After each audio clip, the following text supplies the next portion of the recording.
Football Kolkata में सिर्फ एक खेल नहीं है, ये एक जज्बा है, ये एक जुनून है। और इस जुनून का दिल जो है ना, वो है कलकत्ता फुटबॉल लीग। ये सबसे पुराना फुटबॉल लीग है और सीएफएल ने इंडियन फुटबॉल को शेप किया है, लीजेंड्स पैदा किया है, दुश्मनियां बनाई है, बिगाड़ी है और लाखों करोड़ों इंडियन फैंस को एकजुट किया है फॉर दिस ब्यूटीफुल गेम। आज हम आपको सीएफएल के इस बेहतरीन इतिहास और आइकॉनिक क्लब्स और लेजेंडरी प्लेयर्स के एक यादगार सैर पर ले चलेंगे विद प्रोफेसर कलीग।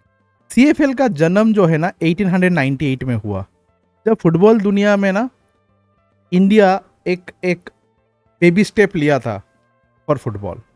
और कोलकाता जो उस वक्त ब्रिटिश इंडिया की कैपिटल थी, फुटबॉल का एक सेंटर हब बन गया।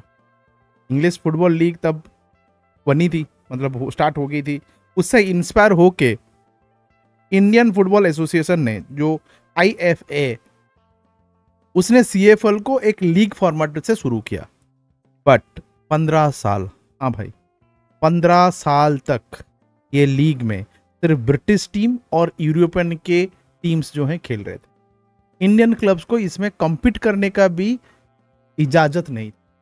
लेकिन सब कुछ बदल गया 1911 में, जब एक क्लब इंडिया से, जो बोलते हैं ना कि एक डार्कनेस में एक रे ऑफ होप चाहिए, और वो रे ऑफ होप होके निकला एक इंडियन क्लब जिसने ईस्ट यॉर्कशायर रेजिमेंट को 1911 में आईएफए शील्ड फाइनल में हरा दिया।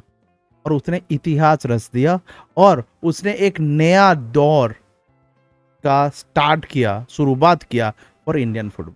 क्योंकि वो 1911 की जीत के वजह से सीएफएल में इंडियन क्लब को खिलाना पड़ा, इजाजत मिल गई। और वो क्लब और कोई नहीं था, मोहन बागान था। 1911 में ये इतिहास रचने के वजह से उसका नामकरण बाद में हमारे प्राइम मिनिस्टर ने उनका नामकरण किया था नेशनल क्लब ऑफ इंडिया। क्योंकि वो मोमेंट पे वो हुआ नहीं होता तो इंडिया और 10-20 साल पीछे चला जाता फुटबॉल का। ये जीत एक खेल की जीत नहीं थी, ये आज़ादी की लड़ाई की जीत। 1914 में मोहन बागान को सीएफएल के सेकेंड डिवीजन में खेलने को चांस मिला। और मोहन बागान इज ऑलवेज मोहन बागान। उन्होंने पहले ही सीजन में उन्होंने प्रमोशन ले लिया था सीएफएल की फर्स्ट डिवीजन के। सीएफएल की पहचान है उनके 3 लेजेंडरी क्लब, और वो है मोहन बागान, ईस्ट बंगाल एंड मोहम्मदन स्पोर्टिंग। ये क्लब ना सिर्फ लीग पर था नहीं रहे थे, इंडियन फुटबॉल की कल्चर को भी नेक्स्ट लेवल तक लेके जा रहे थे। वो ऐसा लम्हा आया 1934 में जहां पे इंडियन क्लब ने सीएफएल जीता। हाँ भाई, वो था मोहम्मदन स्पोर्टिंग, पहला इंडियन क्लब। ब्रिटिश की इस डोमिनेंस को उसने तोड़ दिया भाई, और 5 साल तक आपने नाम कर लिया। और ये जस्ट एक छोटी जीत नहीं थी, जैसे आईएफए शील्ड की विन थी एक फ्रीडम विनिंग मोमेंट, उस तरीके से ये भी एक देशभक्त वाला विनिंग था भाई। उसके बाद मोहन बागान, जो कोलकाता के one of the greatest club हैं, इंडिया के ग्रेटेस्ट क्लब है, जो कि नेशनल क्लब ऑफ इंडिया बोला जाता है, वो अपना पहला सीएफएल टाइटल 5 साल के बाद 1939 में जीता, जब मोहम्मदन जीतने के 5 साल के बाद। और उसके बाद उन्होंने 30 लीग टाइटल जीते हैं भाई। हाँ भाई, 30 लीग टाइटल। और वो लीग के सबसे सक्सेसफुल क्लब में एक है ईस्ट बंगाल, जो 1920 में बना था। वो सीएफएल का सबसे सक्सेसफुल क्लब अभी भी है, जिसके पास 39 टाइटल है। कितना है? 39। और उनके 2010 से 2017 तक लगातार 8 जीत का एक खतरनाक रिकॉर्ड बना हुआ है, जो शायद कोई तोड़ पाएगा। और ईस्ट बंगाल और मोहन बागान के बीच में ये राइवलरी कोलकाता दर्बी के नाम पे जानते हैं, जो आप अभी आईएसएल में देखने को मिलता है। स्टार्ट वहां से हुआ था। सीएफएल ने, ये तो कोलकाता फुटबॉल और कोलकाता फुटबॉल की राइवलरी इन क्लब और इंडियन फुटबॉल का एक नेक्स्ट चैप्टर तो खोल दिया था। इसके अलावा सीएफएल ने बहुत ही बड़े बड़े इंडियन फुटबॉल को लेजेंडरी प्लेस दिए। और अब बात करते हैं कुछ ऐसे लेजेंडरी प्लेयर जो हम अभी भी याद करते हैं, जिन्होंने इंडियन फुटबॉल को अपनी अनमोल छाप छोड़ के चले गए। इंडियन फुटबॉल के आर्टिस्ट के नाम पे जो सबसे फेमस हैं, उनका नाम है, आप सब जानते हैं, चुन्नी गोस्वामी।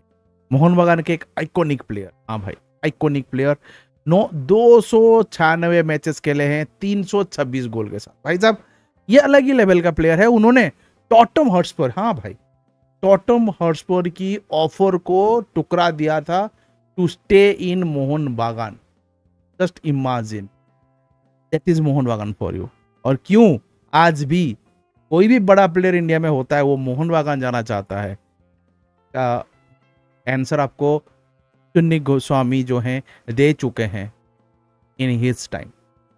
इंडियन फुटबॉल के होली ट्रिनिटी बोला जाता है, जिनका नाम है पीके बनर्जी, एक प्रोलिफिक स्ट्राइकर और बाद में लेजेंडरी कोच भी बन गए। उन्हें 1962 एशियन गेम्स में इंडिया को गोल्ड मेडल दिलाने वाला वो प्लेयर, ईस्ट बंगाल और मोहन बागान के लिए भी टाइटल दिलवाया है। एक रोबो स्ट्राइकर सुभाष भौमिक 1970 में ईस्ट बंगाल का डोमिनेंस जो रहा था ना, उसमें इनका बहुत बड़ा योगदान था। 2003 में एशियन कप की जीत की भी जो हिस्टोरिक जीत उन्होंने ईस्ट बंगाल को दिलवाया था। इंडिया की all time top scorer Sabir Ali East Bengal और मोहम्मदन स्पोर्टिंग के लिए एक प्रोलिफिक स्ट्राइकर खेले हुए हैं। उन्होंने 1976 में मर्डे का टूर्नामेंट में सिर्फ 35 मिनट्स में हैट्रिक मार के इन्होंने रिकॉर्ड बनाया था। और modern day iconic player Bhaichung Bhutia, जिन्होंने मोहन बागान और ईस्ट बंगाल दोनों के लिए खेला है। सुनील छेत्री जी जो मोहन बागान के लिए खेले हुए हैं सीएफएल में। ये सब जो हैं सीएफएल से ही बन के नेशनल और इंटरनेशनल अपना छाप छोड़े। और ऐसे बहुत से फुटबॉल प्लेयर जो हैं सीएफएल से नेशनल। आपको लग रहा है, आपको क्या यंग जनरेशन और नेक्स्ट जनरेशन या एग्जिस्टिंग नेशनल प्लेयर जो सीएफएल से खेले हुए हैं, उनका नाम और उनके बारे में बात करनी और उनके बारे में जानना है तो let me know in the comment box. अब ये तो हिस्ट्री हो गई, और आज सीएफएल का जो हाल है वो बहुत ही ज्यादा सीएफएल के आज की financial constraint with competing with modern leagues, इसके वजह से ये एक लीगेसी टूर्नामेंट जो है धीरे धीरे अपना छाप धुंधला हो रहा है। बट लीग में अभी भी यंग टैलेंट को नर्चर करना, पीवी विष्णु, सोहेल भट्ट से बहुत से प्लेयर को नर्चर करना अभी भी सीएफएल कर रहा है। और ईस्ट बंगाल मोहन बागान जैसे क्लब भी अपने एकेडमीज के प्लेयर जो है वहां पे खिला। बट ये सीजन आप देखोगे जिस तरीके से वो घटना घटी फाइनल में, वो कहीं ना कहीं कंसर्निंग था। और कोरोना के वजह से, मैच फिक्सिंग के वजह से, स्पॉन्सरशिप की प्रॉब्लम के वजह से, आज सीएफएल में पॉलिटिक्स के वजह से सीएफएल आज धीरे धीरे एक स्टेट लीग बन के रह गया है, जबकि वो एक आइकॉनिक एशिया का सबसे पुराना योर डेवलपमेंट में फोकस करना और सीएफएल के एकेडमीज प्लेयर को चांस देना और बंगाली फुटबॉल की एक गो टू टूर्नामेंट होना, ये अभी सीएफएल का मेन मुद्दा। द प्रॉब्लम अभी भी यही है कि सीएफएल को जिंदा रखना है तो एएफएफ को और कोलकाता फुटबॉल एसोसिएशन को इसके ऊपर ध्यान देना पड़ेगा। इसके ऊपर पॉलिटिक्स को साइड पे रख के फुटबॉल पे काम करना पड़ेगा। जैसे पीवी विष्णु, सोहेल भट्ट से बहुत से प्लेयर जो अभी निकल रहे हैं, ऐसे और भी प्लेयर आपको देखने को मिलेंगे और इसको नए मुकाम तक लेके जाएंगे। क्या आपको लग रहा है कोलकाता फुटबॉल लीग और इसकी कहानी जो है आपको पसंद आई? आइए तो वीडियो को लाइक, शेयर और हमारे चैनल को सब्सक्राइब करना ना भूलिएगा। एट द सेम टाइम ऐसे ही आइकॉनिक कंटेंट के लिए आप कमेंट करिए कि आईएफए शील्ड पे मैं एक वीडियो बनाऊं और CFL का आपका फेवरेट लीजेंड कौन है।